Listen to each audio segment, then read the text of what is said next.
State credit seminar में आपका हार्दिक स्वागत है। नाबार्ड जो है हर साल अपने स्टेट में फाइनेंशियल और नॉन फाइनेंशियल इंटरवेंशंस करता है।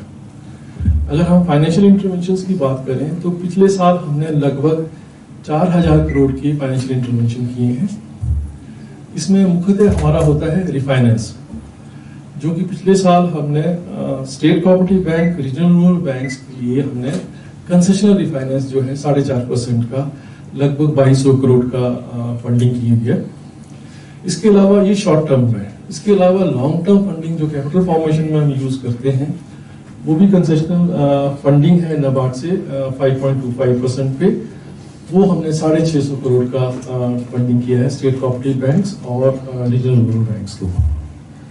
इसके अलावा नाबार्ड स्टेट गवर्नमेंट के साथ इंफ्रास्ट्रक्चर डेवलपमेंट में एक महत्वपूर्ण रोल प्ले कर रहा है। अगर हम लास्ट 3 साल का हमारा सैंक्शंस देखें स्टेट गवर्नमेंट को इंफ्रास्ट्रक्चर डेवलपमेंट करने के लिए, जैसे कि रोड्स हो गया है, इरिगेशन हो गया, ड्रिंकिंग वाटर हो गया, तो लगभग 900 करोड़ हर साल हम सैंक्शन करते हैं इंफ्रास्ट्रक्चर डेवलपमेंट के लिए। इस साल भी हमारा 903 करोड़ का सैंक्शन हुआ है और इस साल हमने अपनी एक्टिविटीज को डाइवर्सिफाई किया। पहला हमने एक प्रोजेक्ट सैंक्शन किया है, जैसे कि न्यू गवर्नमेंट का मैंडेट है कि ग्रीन हिमाचल प्रदेश, तो उसमें हमने 110 करोड़ का ई चार्जिंग इंफ्रास्ट्रक्चर HRTC को सैंक्शन किया है, जो कि 58 लोकेशंस में ई चार्जिंग इंफ्रास्ट्रक्चर क्रिएट होगा। इसके अलावा एक 200 करोड़ का हमने ढलवार मिल्क प्लांट, जो कि 1.5 लाख लीटर कैपेसिटी का प्लांट है, जो स्टेट गवर्नमेंट का एम्बिशियस हिमगंगा प्रोजेक्ट का एक पार्ट है, उसका एक आज सैंक्शन किया और जिसका अनावरण आज फाउंडेशन स्टोन आज किया जा रहा है मुख्यमंत्री जी के कर कमलों के साथ। ये 2 एक्टिविटीज हमने ऐड की इस बार स्टेट गवर्नमेंट इंफ्रास्ट्रक्चर डेवलपमेंट के लिए। तीसरा, कोऑपरेटिव्स का एक बहुत बड़ा रोल आने वाला है अपने अगले 3-4 साल में, और इसके लिए भारत सरकार बहुत ही ज्यादा प्रतिबद्ध है और एक मिशन मोड में काम कर रही है। इस सिलसिले में अगर आप देखें कि हर एक कोऑपरेटिव बैंक के साथ कोऑपरेटिव सोसाइटीज जुड़ी हुई हैं। अगर हम कोऑपरेटिव सोसाइटीज का बात करें तो कोऑपरेटिव सोसाइटीज हिमाचल में अपने ऊपर वाले टायर जैसे DCCB या स्टेट कोऑपरेटिव बैंक के साथ लिंक नहीं है। लिंक का मतलब कि पूरा फंडिंग जो स्टेट कोऑपरेटिव बैंक करता है वो पैक्स तक नहीं पहुंचती है, या फिर DCCB करता है वो पैक्स तक नहीं पहुंचती है। तो भारत सरकार ने इन पैक्स का, इन सोसाइटीज का कंप्यूटराइजेशन का प्रोग्राम लॉन्च किया हुआ है। हिमाचल में लगभग 1800 पैक्स का हम कंप्यूटराइजेशन करेंगे। उससे पूरा फाइनेंशियल और नॉन फाइनेंशियल ट्रांजैक्शंस का हमने कंप्यूटराइजेशन करना है, और फेज 1 में हमने 870 पैक्स का कंप्यूटराइजेशन किया हुआ है, और फेज 2 जो अभी 2 महीने पहले आया है 919 पैक्स का हम कंप्यूटराइजेशन करेंगे। इससे क्या होगा कि हमारा पैक्स सोसाइटी लेवल पे ट्रांसपेरेंसी और एफिशिएंसी बढ़ेगी। दूसरा, एक बैंकिंग पार्लेंस में अगर हम देखें तो इसका एक फायदा ये होगा कि हमारी कोऑपरेटिव सोसाइटी लगभग 800 करोड़ का लोन डिस्बर्स करती है, जो कि हमारे बैंकिंग पार्लेंस में कहीं भी कैप्चर नहीं होता है। तो इससे हमारे को लगता है कि जैसे ही हमारा ये सिस्टम हायर टायर के साथ लिंक करेगा, तो ये जो 800-900 करोड़ का डिस्बर्समेंट जो हम कोऑपरेटिव सोसाइटी के माध्यम से कर रहे हैं, ये हमारी बैंकिंग प्रणाली या एनुअल क्रेडिट बैलेंस में कैप्चर होगा। इसके अलावा नाबार्ड में या फाइनेंशियल इंक्लूजन में एक बहुत अहम रोल प्ले कर रहा है हिमाचल प्रदेश में।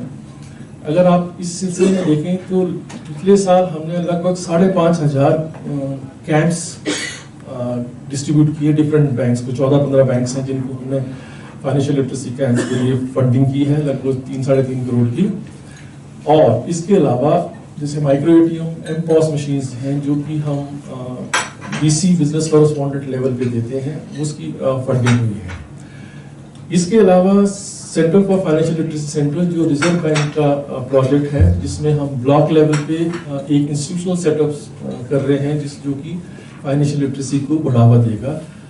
हिमाचल प्रदेश में हम 22 centre for financial literacy centres को सपोर्ट कर रहे हैं थ्रू फाइनेंशियल लिटरेसी फंड के तहत। हमारा अगर आप देखें कि किसी भी स्टेट की अगर इकोनॉमी या GDP को देखा जाए तो उसमें बैंकिंग सेक्टर का बहुत बड़ा रोल होता है। बट हिमाचल में अगर आप क्रेडिट टू जीडीपी रेशियो देखा जाए तो वो 35% है, एज अगेंस्ट जो नेशनल एवरेज 58% जो है।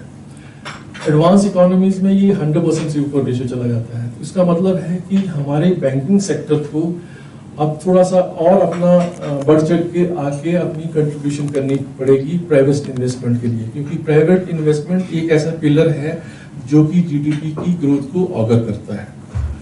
ये इसी कंटेक्स्ट में है कि जो नाबार्ड ने स्टेट क्रेडिट से प्लान बनाया है अगले साल का 25-26 का, वो 42,243 करोड़ का बना हुआ है, जो कि पिछले साल के मुकाबले 22% की ग्रोथ दी है हमने। तो मैं आप सबसे अनुरोध करता हूं कि जैसे ही ये प्लान लॉन्च होगा, हम सब इसके अचीवमेंट के लिए भरसक प्रयास करेंगे। धन्यवाद। देखिए, मैंने जैसा कहा कि इन्होंने बहुत महत्वाकांक्षी क्रेडिट प्लान दिया है, जो कि बहुत अच्छी बात है, और नाबार्ड जो है वो बहुत हमारा महत्वपूर्ण और बहुत सशक्त साथी रहा है। तो लेकिन ये प्रायोरिटी सेक्टर की बात है, एग्रीकल्चर की बात है, तो इसके बाद भी बहुत सा क्रेडिट फ्लो है जो कि इन डाटाज में ऑब्वियसली नहीं है। तो उन दोनों को भी अगर हम मिला लें तो संख्या अच्छी होती है। लेकिन जैसा कि मैंने अपने अभिभाषण में भी कहा कि वही आगे बढ़ सकता है जहां प्राइवेट इन्वेस्टमेंट ज़्यादा हो।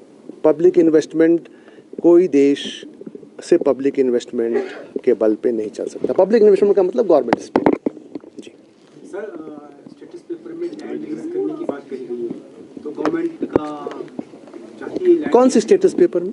जो ये आज जो अच्छा, ये तो मैंने नहीं देखा है ना। इसमें कि फार्मर्स को जो है वो वेटिंग जो लैंड है उसको लीज पे दिया जाए। देखिए, ये प्रस्ताव तो मैंने नहीं देखा है, क्योंकि मैंने अभी आपके सामने इसका विमोचन किया, तो पढ़ने का मुझे अवसर नहीं मिला।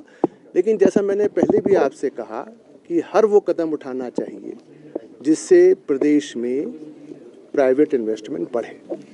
अगर इसका उसमें कुछ सहयोग हो सकता है तो सरकार को उस पर भी विचार करना चाहिए। अगर हिमाचल को प्राइवेट सेक्टर में आगे किया जाए तो क्या कर्ज है, इन्वेस्टमेंट टाइम कराएगी तो उसमें सहायता मिल सकती है? नहीं, क्यों नहीं मिलेगी भाई? ऐसा है ना कि प्राइवेट इन्वेस्टमेंट आएगा तो जीएसटी से धन आएगा कि नहीं आएगा ना। तो सरकार के अपने सोर्सेज बढ़ेंगे। कर्ज अलग इशू है। कर्ज कोई ऐसा नहीं होगा कोई यहाँ फैक्ट्री लग जाएगी तो हमारा कर्ज कम हो जाएगा, लेकिन हमारे रिसोर्सेज बढ़ जाएंगे। तो इसलिए मतलब कहने का अर्थ ये, मैं फैक्ट्री के लिए बात नहीं करता, मैं ये नहीं कह रहा हूँ कि फैक्ट्री लगा दो। मैं ये कह रहा हूँ कि private investment can be in many manners. Data centre भी हो सकता है, होम स्टे भी हो सकता है, 7 स्टार होटल भी हो सकता है, हाइड्रो प्रोजेक्ट भी हो सकता है। फैक्ट्री हिमाचल में सब जगह तो फैक्ट्री लग नहीं सकती। अब जो आदमी अगर किन्नौर में जाके फैक्ट्री लगाएगा तो उसको तो उसकी लॉजिस्टिक कॉस्ट ही बहुत हो जाएगी। तो इसलिए कई मॉडल्स हैं, लेकिन आवश्यकता ये है कि हमको अब एक सबको, हर वर्ग को इस दिशा में काम करना चाहिए कि किस प्रकार से हम ग्रोथ इंजन्स प्रदेश में उत्पन्न करें, चाहे वो टूरिज्म के हों, चाहे वो मैन्युफैक्चरिंग के हों, चाहे वो एग्रीकल्चर के हों, चाहे वो सर्विसेज के हों। धन्यवाद।